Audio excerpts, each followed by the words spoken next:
Hey there, you're listening to Tales from the Ridge. If you like this podcast, it would be super helpful if you could give us a like, a follow, a review, you know the deal, on whatever podcast platform you are listening to this on. If you love this podcast, consider following us on Patreon and supporting us there. The more patrons we have, the more episodes I'm able to put out. As always, thanks for listening.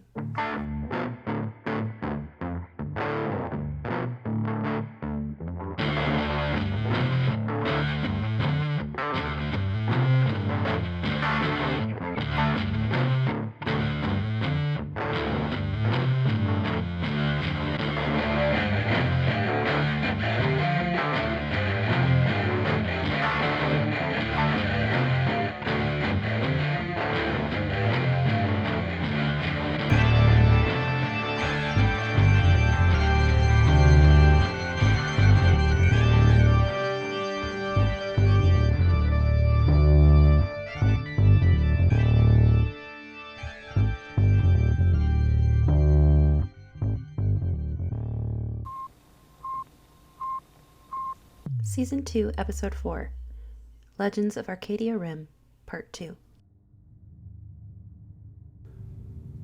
As the horizon hovered in the vice-like pressure of Arcadia's atmosphere, Cash Guthrie glanced down at the flashing indicator light on the dash of the cockpit. "We're being hailed," she said as the others slowly pulled their eyes away from the iridescent, floating metropolis that dotted the space before them. June flipped a switch and spoke into the mic before her. "This is the horizon. SIN 1143 ANE 1996. "Well, hello, the horizon," said a sultry feminine voice from the other side of the connection. "I'm surprised you made it through the gauntlet. I'm sure you noticed most ships do not." "Who am I speaking with?" asked June. "Admiral Chung of the Arcturus," said the voice as an imposing junk-class ship slowly made its way across the deep space glass of the horizon's bow. "You're in Black Sun territory now, lads, and you best be prepared to answer some questions." "How are we expected to do that?" said Cash, breaking in on the stream. As if to answer her own question, a grappling arm appeared from the side of the Arcturus, its mechanical claw latching quickly and effectively onto the horizon. June let out a hiss from between her teeth as she steadied herself, gripping her seat with white-knuckled hands. The horizon began to move without effort as the giant ship drew it close with the grappling arm. There was a loud groan as the Arcturus's gangplank began to extend, suctioning onto the starboard side of Cash's ship. With a dissatisfied grunt, the elder Guthrie stood and began to stride toward the hatch, her duster whipping aside as she pulled out her shock pistol. Her crew followed, each arming themselves and taking a spot behind her. "Pressurization complete," said a robotic voice, and Cash spun in the code that would allow the hatch to swing open. As it did, she raised her pistol. The bright white light of the gangplank blinded her momentarily, shadowy forms materializing in the glow. A set of dark black boots stepped out, hands raised. "You'll find that more trouble than it's worth," said the same feminine voice from the hail. Cash held the gaze of Admiral Chung, a petite woman bedecked in a black and gold uniform. Calm confidence held the features of her moon-shaped face, flawless as tawny porcelain, save for the thick scar that ran through one white brow and over a gray, sightless eye. "I know who you are, Cash Guthrie," said Chung. "Oh?" replied Cash, her pistol still raised. "I wouldn't make a very good pirate if I didn't know of one of the galaxy's most elusive bounty hunters," Chung smiled. "Pirate, huh?" Chung's smile folded into a smirk. "A little above your pay grade, I think." Cash thought of the size of the Arcturus floating just beyond. "I'm not here for you," she said finally. "Then why are you here?" Chong asked, her heavy-lidded eyes narrowing. "June lost a bet," Cash said, nodding to her sister as she holstered her gun to diffuse the tense air around them. "I bet Cash June weren't a good enough pilot to get us through the atmosphere alive," Barker chimed in, following the line of Cash's lie. "He lost," said June, crossing both arms over her chest. There was a long, excruciating pause. "You all risked your lives on a bet?" Chung finally remarked. "Haven't spent much time around bounty hunters, have you?" Cash shot back with a wicked smile. Chung met her gaze, a twinkle in her unclouded eye. "No, not wise in my line of work." Cash nodded knowingly. "Well, what are we to do with you now?" Chung tucked her hands behind her back, chin tilted up. "Now that we made it through," Cash said, "we were hoping to take a look around those otherworldly cities you've got floating around out there." Chung took a long breath through her nose, her eyes moving slowly over Cash's crew. "That would be complicated," the Admiral finally answered. "We have to refuel at least," said Cash with an easy shrug. "What's stopping me from ordering you back through the gauntlet, or shooting you down right here?" Chung replied with an ominous tone. "Nothing." Cash took a cigar from her shirt pocket and proffered it to the other woman. "But you have my word. We aren't here to start trouble. I wouldn't be a very good bounty hunter if I didn't know when I was outmatched." Chung's cupid bow lips pursed, hiding a smile. There was something exchanged between them, a crackle of electricity that buzzed like booze in Cash's blood. "The Arcturus will escort you," was all Chung said, spinning on her toes and heading back up the gangplank, her armed escort following close behind as the hatch swung shut with a loud groan. As the Arcturus released the horizon, a deep sigh of relief flowed out of Cash's crew.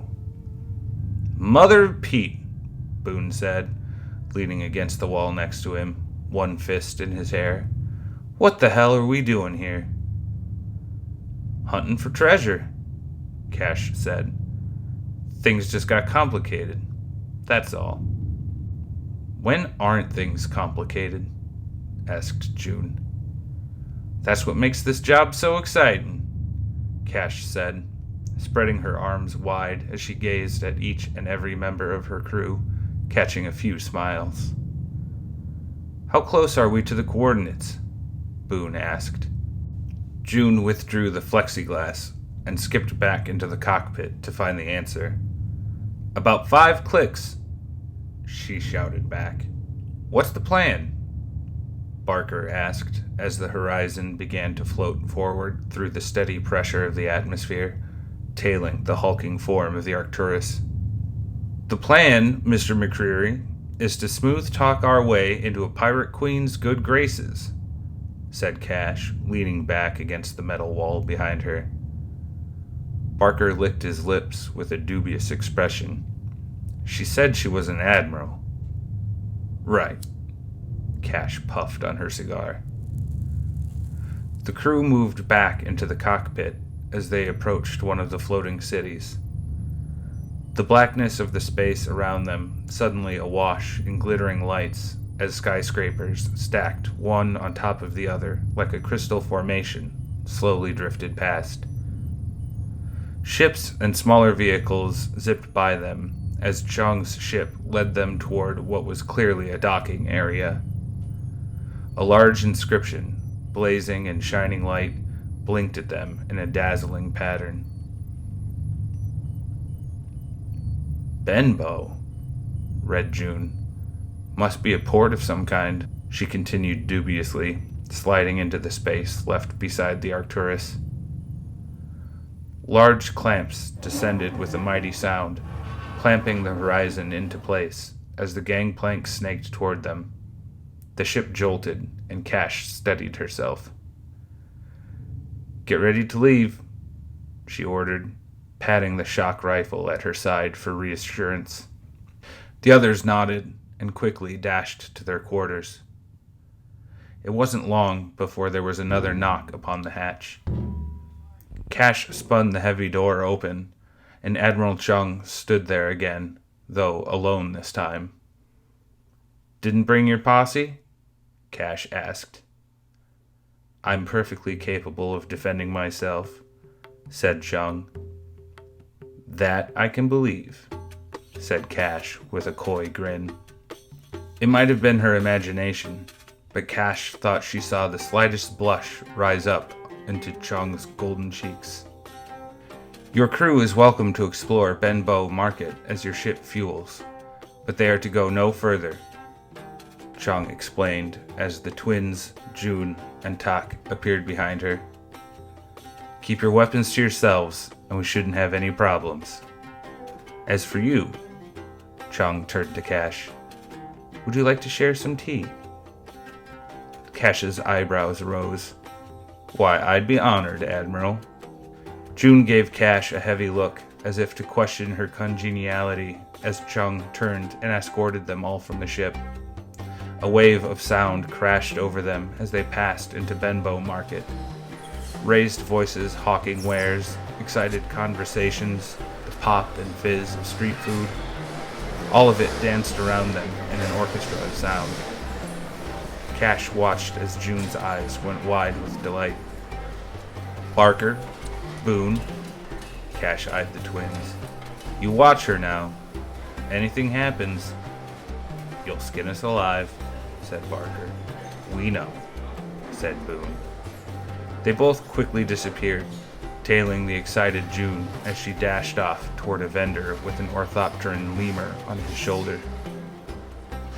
"I stay with the ship," said Tak simply.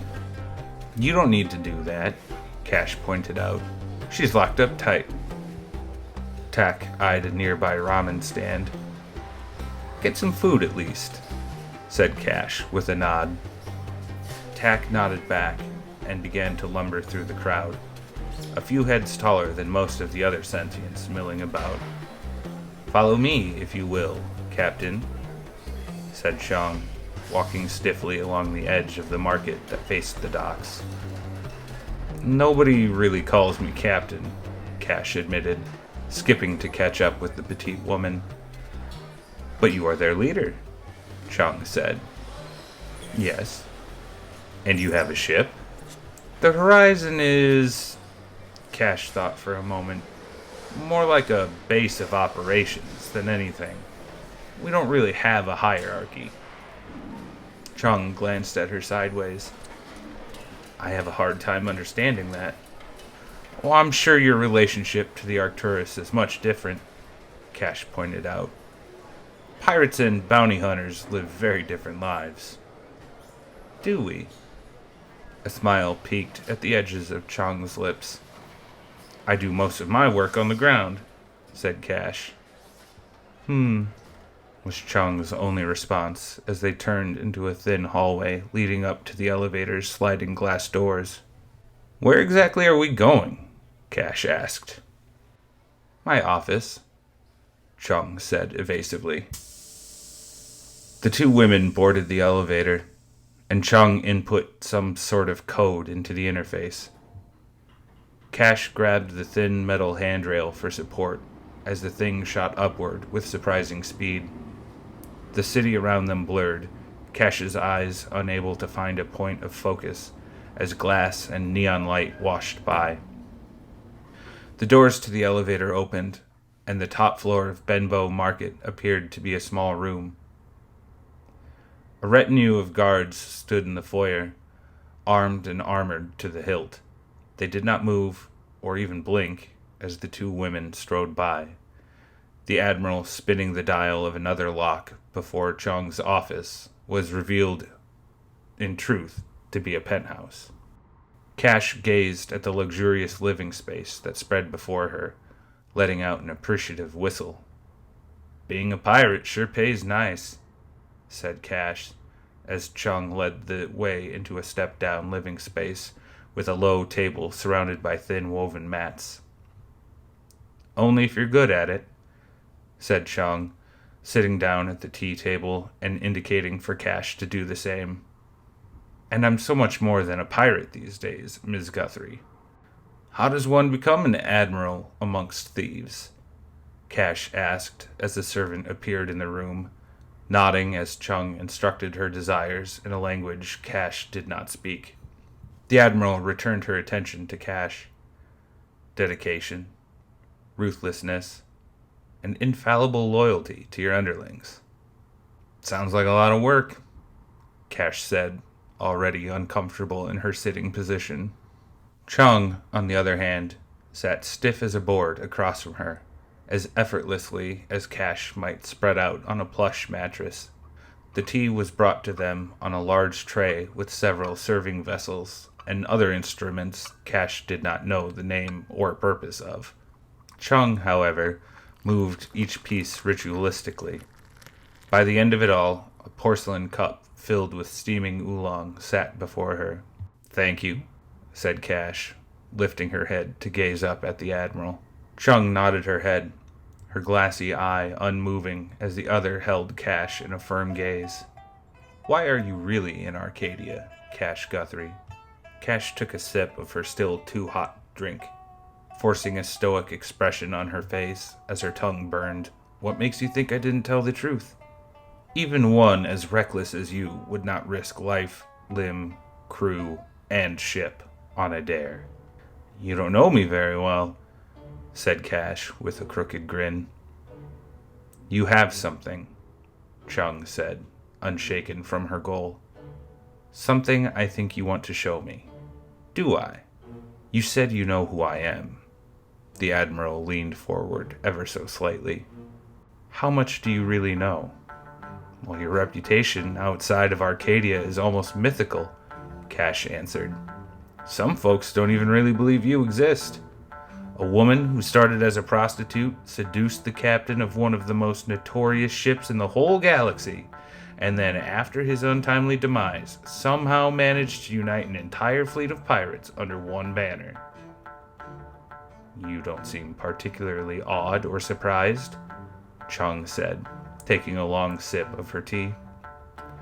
I know a few sex workers, Cash said, letting the scent of the oolong relax her as she drew it up to her lips. One, in particular, has your kind of gumption. A slight hint of a smile played Chung's face. There's something I like about you, Cash.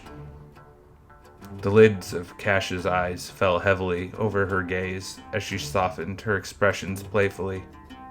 I have that effect on women, was all she said in return. Chung laughed brightly, the sound pinging like a trumpet off the expensive art hanging around them. They both studied each other across the tea table for a moment. I want to make a deal with you. Cash cleared her throat. What kind of deal? My guess about why you're truly here, said Chung, refilling their cups, has to do with the legend of the Black Dog treasure.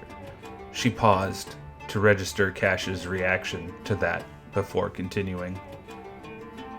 I have been interested in it for some time, and I'm in a bit of an arms race over it. Cash took a thoughtful sip as Chung tossed her head, sending black, shortly cropped locks bouncing off her forehead. If you have something that might help my search, we could make an arrangement of sorts. Silence fell over the two women as Cash considered this. Say I have something that would greatly help your quest. What's in it for me and my crew? Chung's smile turned malicious for a moment. To begin with, you'd leave Arcadia alive. Cash did not doubt the tone with which the other woman made the threat. That's a start. The code of my fleet states that anyone directly involved in a mission gets an equal share, including myself. Your crew would be included. Your assertion that we get the goods and then leave You have my word. Chung held Cash's gaze, her one good eye stony with purpose. Cash drew out a fresh cigar and handed it to the Admiral. Sounds like we've got a deal, Admiral Chung. Chung reached out and took the cigar as a thin, calculating smile drew up her lips. That we do, Cash Guthrie. That we do.